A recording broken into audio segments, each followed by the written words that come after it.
રાજ્યના મુખ્યમંત્રી ભૂપેન્દ્ર પટેલ રાજકોટની મુલાકાતે હતા ત્યારે રંગીલા રાજકોટને વધુ રંગીલું અને રડિયામણું બનાવવા માટે અનેક કરોડો રૂપિયાના વિકાસ કામોને મંજૂરી આપી. લોકાર્પણ તેના જ ખાસ મુહૂર્ત કરવામાં આવ્યા અને આ તકે કટારિયા ચોક ખાતે યોજાયેલા શહેરી વિકાસ સત્તામંડળના કાર્યક્રમમાં જાહેર મંચ પરથી મુખ્યમંત્રી ભૂપેન્દ્ર પટેલ દ્વારા જ્યારે પ્રજાને સંબોધતા કહ્યું હતું કે આ વખતે પાણીની ચિંતા થાય નહીં તે માટે આયોજન પણ કરવામાં આવ્યું છે. અનેક બીજા વિકાસના કામો પણ રાજકોટને આપવાના છે.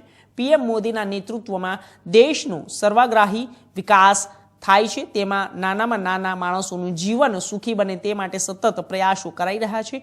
રંગીલા રાજકોટના લોકોની સુખાકારી માટે વધારો થાય તે માટે મનપા અને રૂડાના કુલ 565 કરોડના વિકાસના કામોનું લોકાર્પણ અને ખાતમુહૂર્ત કરવામાં આવ્યું. સાથે અગાઉ કોર્પોરેશનમાં કામ કરાવવું મુશ્કેલ હતું, પરંતુ હાલ વિકાસની રાજનીતિ હોવાથી કોઈ પણ અધિકારી અને પદાધિકારીઓને સરળતાથી મળી રહે અને કામ કરાવી શકાય તે માટે અગાઉ 1 લાખના વિકાસોના કામો કરવામાં પણ મુશ્કેલી પડતી હતી અને આજે કરોડોના વિકાસના કામો સમગ્ર ગુજરાતમાં થઈ રહ્યા છે. તો વડાપ્રધાને શહેરના વિકાસ માટે બજેટ પણ વધાર્યું છે.